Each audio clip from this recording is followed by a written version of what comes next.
지키니라. 아멘. 오늘 말씀의 제목을 따라해 보시기 바랍니다. 숨겨진 제자가 있습니다. 숨겨진 제자가 있습니다. 우리 옆 사람과 인사하겠습니다. 잘 오셨습니다. 사랑합니다. 축복합니다. 오늘 특별히 토요일은 우리 거의 2년 동안 항존직과 함께 하는 건축을 위한 기도회가 함께 열리게 되었습니다. 이제 막바지입니다. 평상시에 기도하던 분들과 또 교회 건축을 위해서 기도하는 우리 항존직이 함께 모였습니다. 이런 기도 덕분에 우리가 기도할 때 하나님께서 지어주신 줄로 믿습니다. 또 꼭 교회를 지을 때만 이런 방식으로 하지 마시고 여러분의 인생에 무엇인가를 지을 필요가 있거들랑, 여러분의 인생에 무엇인가를 지을 때가 있거들랑 기도하십시오. 하나님께서 하나님의 방식으로 하나님의 때에 가장 적합하게 지어주실 줄로 믿습니다. 바로 그런 훈련이 우리 교회에게 주신 하나님의 은총이라고 믿습니다. 예수님께서 십자가에서 이제 죽으시고 예수님이 십자가에 달려 있었을 때입니다. 오늘 성경에 보니까 숨겨진 예수님의 한 제자가 드러나게 됩니다. 그 당시에 예수님의 관습은 이렇습니다. 이렇게 십자가형을 언도받고 십자가에서 처형을 당한 사람은 그냥 구덩이에 버렸답니다. 그래서 거기서 썩은 후에 그다음에 그 유골을 수습해서 아무렇게나 버리는 그런 그 당시에 전통이 있었다고 합니다. 근데 오늘 본문에 보니까 그 예수님의 시체를 내어달라고 감히, 이 표현을 쓰고 싶은데 감히 아주 용감하게 빌라도에게 가서 요청했던 한 사람이 있었다고 합니다. 일반 사람이 빌라도 총독에게 가서 이걸 말한다고 들어줄 사람이 있겠습니까? 근데 이 사람은 아주 독특하면서도 특이하면서도 훌륭하면서도 성경에 어떻게 기록하고 있는지 말씀을 한번 보겠습니다. 57절의 말씀을 다 같이 읽겠습니다. 저물었을 때 아리마대 부자야 요셉이라 하는 사람이 왔으니 그도 예수의 제자라. 58절 빌라도에게 가서 예수의 시체를 달라 하니 이에 빌라도가 내주라 명령하거늘. 이 아리마대 요셉, 본래는 정확하게 말하면 아리마대 사람 요셉입니다. 아리마대 출신의 요셉이라는 말이겠죠. 오늘 성경의 마태복음에 보면 이 사람을 부자라고 말하고 있고 또한 예수님의 제자라고 말씀하고 있습니다. 우리가 알다시피 예수님의 제자는 12명이라고 알고 있죠. 근데 이 사람은 그 12명의 명단 속에 없는 사람이었어요. 그러니까 평소에는 예수님의 제자라고 말하지 않았던 사람, 사람들이 몰랐고 또 스스로도 내가 예수의 제자다라고 말했던 사람이 아니었던 겁니다. 이 사람은 당시에 산헤드린 공의회의 의원이었어요. 그 당시에 최고의 법정기관이었던 산헤드린 공의회, 유대인의 최고의 법정의 한 의원이었습니다. 우리가 알다시피 산헤드린 공의회는 의원이 70명과 한 명의 의장으로 구성된 법정입니다. 그러니까 71명 중에 한 명이 이 아리마대 사람, 아리마대 출신의 요셉이었던 거예요. 근데 이 사람은 숨겨진 예수님의 제자였습니다. 왜 숨겨진이라는 말을 썼을까요? 앞에 어떠한 행적도 나타나지 않아요. 이 사람이 어떤 사람이었는지, 예수님에게 어떻게 주님을 만나서 예수 믿게 되었는지 이런 내용이 성경이 전혀 베일에 쌓여있는, 기록하지 않는 사람이었어요. 근데 이 사람의 이야기가 기가 막힌 것이 사복음서에 동시에 나와 있어요. 이건 아주 독특한 구성입니다. 한 사람의 이름이 이렇게 사복음서에 나와 있는 경우가 극히 드물거든요. 기적도 마찬가지입니다. 오병이어 기적 같은 경우 예수가 떡이시다, 이걸 보여주는 표적만이 사복음서 전체에 나와 있는데 이 아리마대 요셉의 이야기는 사복음서 전체에 나와 있어요. 그 정도로 하나님께서 관심이 있고 귀히 보시는 사람이었습니다. 이 사람에 대하여 다른 성경은 어떻게 소개하고 있습니까? 몇 가지를 소개하겠습니다. 이 아리마대 요셉은 하나님의 나라를 기다리는 사람이었다. 다른 복음서는 이렇게 말합니다. 하나님의 나라라는 것이 무엇입니까? 하나님의 통치를 간절하게 구했던 사람이었다는 뜻이에요. 참 성경에 보면 놀라운 게 있어요. 하나님의 나라를 기다린 사람들이 메시아 예언의 성취의 목격자로 하나님이 삼아주세요. 그러니까 아무나 메시아의 예언의 성취를 보는 사람이 아니에요. 하나님 나라. 여러분, 예수님이 태어났을 때 하나님 나라를 기다렸던 사람이 성경은 누구라고 표현하고 있습니까? 시몬과 안나. 그 사람들이 아기 예수님을 바라봤을 때 이 사람을, 예수님을 메시아라고 알아보지 않습니까? 성경에는 앞에 딱 한 구절이 나와요. 하나님 나라를 기다렸던 사람이라. 하나님, 이 땅은 악의 통치와 어둠의 통치가 있습니다. 하나님, 이런 상태로 이 세상을 내버려 둬서는 안 됩니다.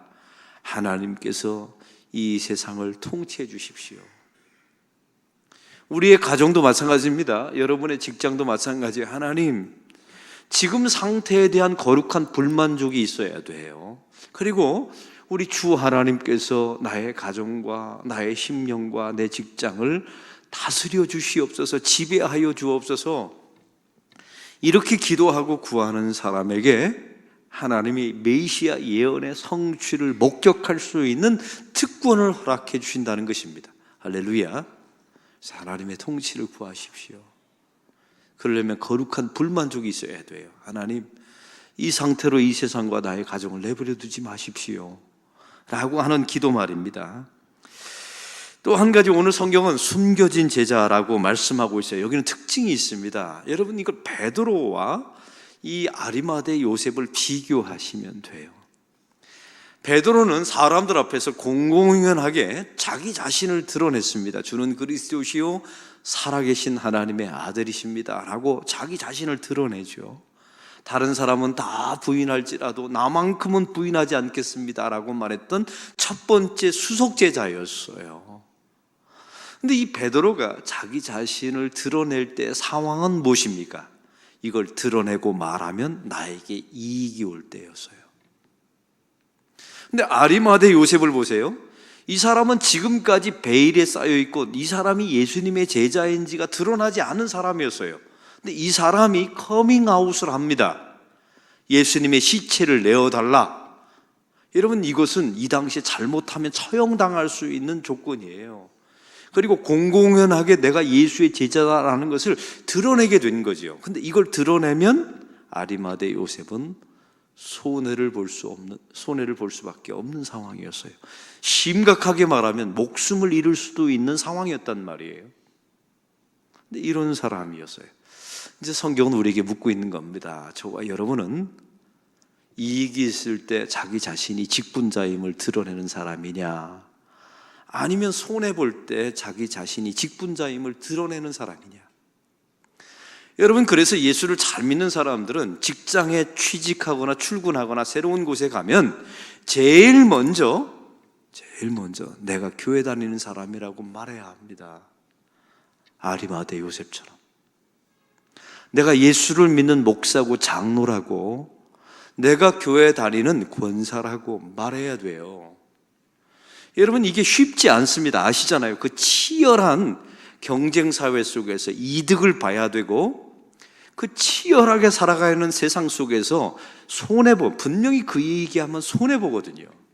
근데 거기서 내가 예수의 제자다라는 것을 커밍아웃하는 것은 이건 보통 사람이 아니었던 거예요. 또한 다른 성경은 말합니다. 선하고 의로운 사람이었다라고 말하고 있어요. 그리고 또 한 가지는 오늘 성경에 기가 막힌 단어인데 부자다라고 나와 있습니다. 이 말은 예루살렘 근교에 자기가 나중에 죽으면 자기 자신을 묻을 무덤을 가지고 있었던 그런 사람이었다는 것. 이건 이 당시에 부자만 가질 수 있는 특권이었습니다.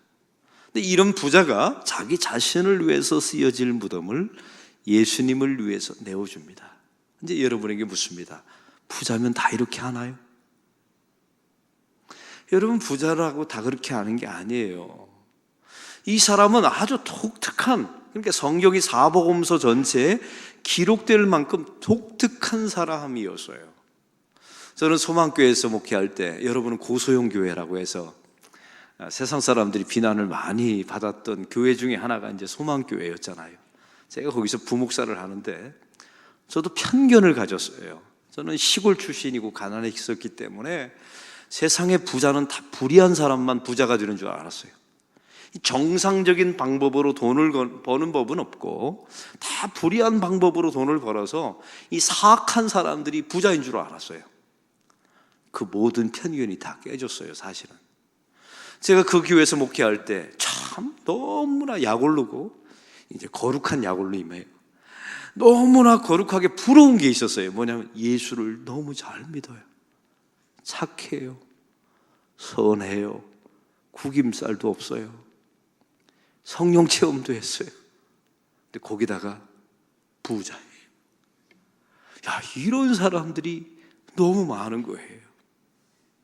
그 중에는 악한 방식으로 돈을 벌고 포탈하고 이런 사람도 있었지만, 감옥 가는 사람도 있었지만, 제가 만난 교구의 대부분의 사람들은 그런 사람들이 너무 많은 거예요. 그래서 제가 기도가 바뀌었다니까요. 하나님, 제 자녀들도 선하고 거룩하고 예수 믿고, 또 한 가지 빠졌어요. 너무 예쁘고 잘생기고 구김살도 없고 성령 체험도 하고 부자. 기왕이면 하나님, 제 자녀가 그런 사람이 되게 해주십시오. 저도 이렇게 생각이 바뀌었다니까요. 부자에 대한 그 모든 저의 그런 편견들이 다 깨졌어요. 오늘 본문에 나와 있었던 아리마대 요셉이 바로 그런 사람이었다는 겁니다. 사랑하는 성도 여러분, 이제 묻습니다. 이걸 지금까지 2000년 동안 한국 교회와 수많은 세계 교회들이 아리마대처럼 요셉처럼 됩시다, 우리도 자기의 물질을 헌신합시다 해서 되던가요? 커믹아웃 되던가요? 여러분, 이걸 주장한다고 해서, 가르친다고 해서 됩니까? 한번 솔직하게 한번 대답해 봅시다. 여러분, 이것은 가르친다고 해서, 누가 강압한다고 해서 이게 커밍아웃하고 이런 게 아닙니다. 더군다나 이 사람은 얼마나 영향력이 컸던지, 사상 사람들에게, 또 다른 성경은 말합니다, 이 사람은 존경을 받는 사람이었다. 이러니까 빌라도에게 가서 시체를 내어달라라고 말하니까 죽이지도 않고 시체를 내어주잖아요. 이 위험한, 왜냐하면 예수님은 사실은 살아계셨을 때 내가 부활할 것이라고 공공연하게 말했거든요. 이 당시의 사람들은, 그 다음 절에 보면 바리새인과 제사장과 서기관들은 예수님의 시체를 제자들이 훔쳐가고 나서 부활했다라고 사기칠 것이다, 이걸 그들은 생각하고 있었던 사람들이에요. 그런데 숨겨진 제자가, 더군다나 산헤드린 공의의 의원 가운데 한 사람이 드러납니다. 시체를 달라고 하는데 빌라도가 내어줘요. 이게 굉장히 위험한 상황이었어요. 그런데 내어줍니다. 왜 내어줬을까요?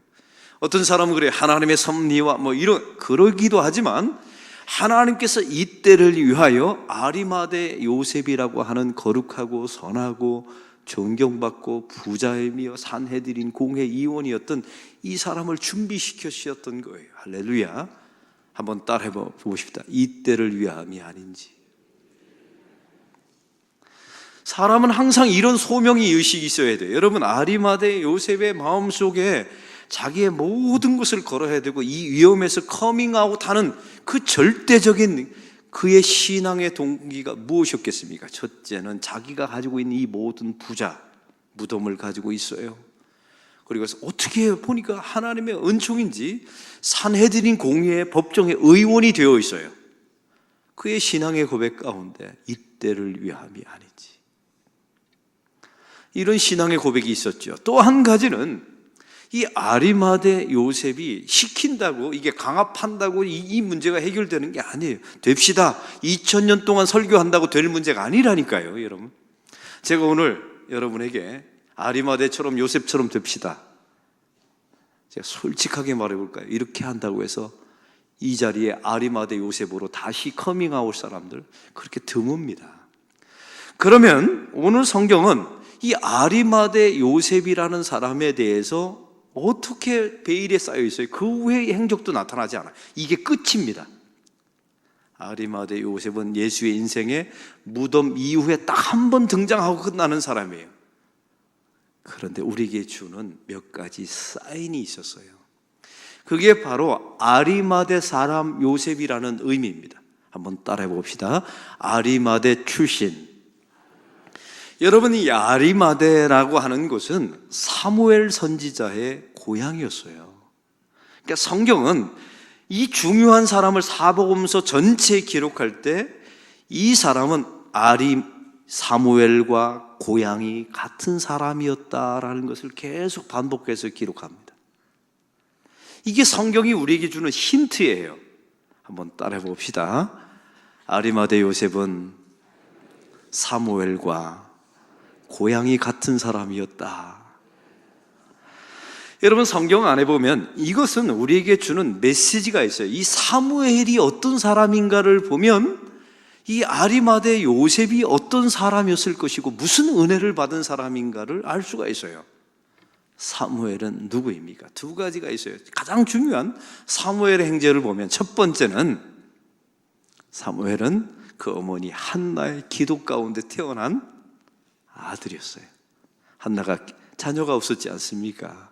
성전에 올라가서 울면서 기도하다가 또 책망까지 받았던 사람 아니에요? 미쳤다고. 기도의 어머니의 기도를 통해서 태어난 사람이 사무엘이었어요. 그리고 어렸을 때부터 너는 하나님의 것이다 라고 성전에 맡겨졌던 사람이었어요. 그래서 여러분 옛날에 기억나십니까? 운전사들이 자기 운전대에 이렇게 걸어놨을 때 나타난 가장 어린아이가 하나 무릎을 꿇고 있잖아요. 그 어린아이가 누구예요? 사무엘이에요. 요즘은 그게 사라졌더라고요. 왜 사라졌는지 안 좋은 징조예요. 사무엘이 기도하고 있잖아요.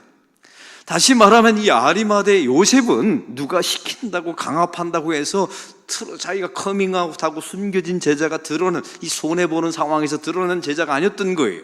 이미 은혜를 기도 가운데, 충분히 기도 가운데 어머니의 영향을 받았던 사무엘처럼. 그래서 성경은 이걸 우리에게 힌트로 주는 겁니다. 사무엘과 고향이 같은 사람이었더라. 사랑하는 성도 여러분, 이렇게 커밍아웃하고 그리고 손해볼 상황에서 자기 자신을 드러내는 것은 아무나 되는 게 아니랍니다.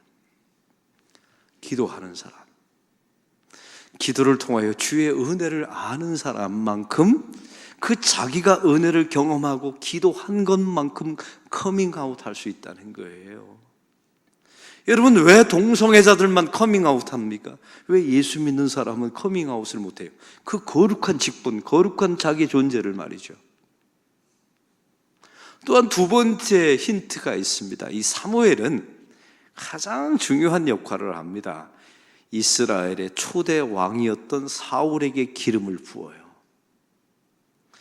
그런데 이 사울이 자기의 병력을, 말과 병거를 많이 유지합니다. 그리고 하나님의 뜻에 불순종하고 또 무당에게 가서 의견을 묻기도 하고요. 그때 하나님께서 이 사울을 패하시고 다윗을 왕으로 세웁니다. 근데 이걸 공공연하게 할 수가 없잖아요. 공공연하게. 왜요? 지금 현재 왕은 사울이니까요. 이때 몰래 찾아가서 그 다윗에게 기름을 부었던 사람이 사무엘이었어요. 여러분, 다윗은 누구의 조상입니까? 예수님의 조상이 될 분이에요. 예수님의 조상이 될 이 다윗에게 가서 기름을 붓습니다. 여러분, 무덤을 준비했다는 것은, 여러분, 무덤에 결국 그 후에 니고데모가 뭘 가지고 합니까? 향품을 가지고 합니다. 마리아들이 뭘 가지고 합니까? 예수님의 몸에 부을 기름을 들고 갑니다. 여러분, 너무나 절묘하게 맞아떨어지지 않습니까? 다윗에게 기름을 부었던 사무엘이에요. 그 사무엘과 고향이 같은 사람이었더라. 하나님께서 만세전부터 예비하셨고 하나님이 준비시키셨어요. 그래서 제가 아까 말씀드렸죠. 이것은 아리마대 요셉이 지가 잘나서 내가 공회의원이 되고 부자가 된 게 아니었어요. 하나님께서 이 때를 위해서 만세전부터 사울에게 다윗에게 기름을 부었던 사무엘의 고향과 같은 사람, 이 사람을 선택하셔서 예수님의 무덤의 때를 예비하셨던 겁니다. 할렐루야. 여러분이 지금 예수를 믿은 것은, 여러분이 지금 직분자가 된 것은, 여러분이 지금 이 새벽 기도에 나와 있다는 것은 어느 때를 위함입니까? 여러분, 도대체 무엇에 주님께서 여러분을 쓰시려고 이렇게 예비하시고 준비하신 것입니까? 그걸 발견하는 사람이 바로 아리마대 요셉의 길을 걸어가는 사람입니다. 그리고 기도하시고 주의 은혜를 충분히 공급받은 사람만 이 제2의 아리마대 요셉의 길을 걸을 수 있답니다. 가르친다고 해서 되는 문제가 아니라는 거예요. 교회 오래 다닌다고 직분자가 된다고 이게 가능한 게 아니랍니다.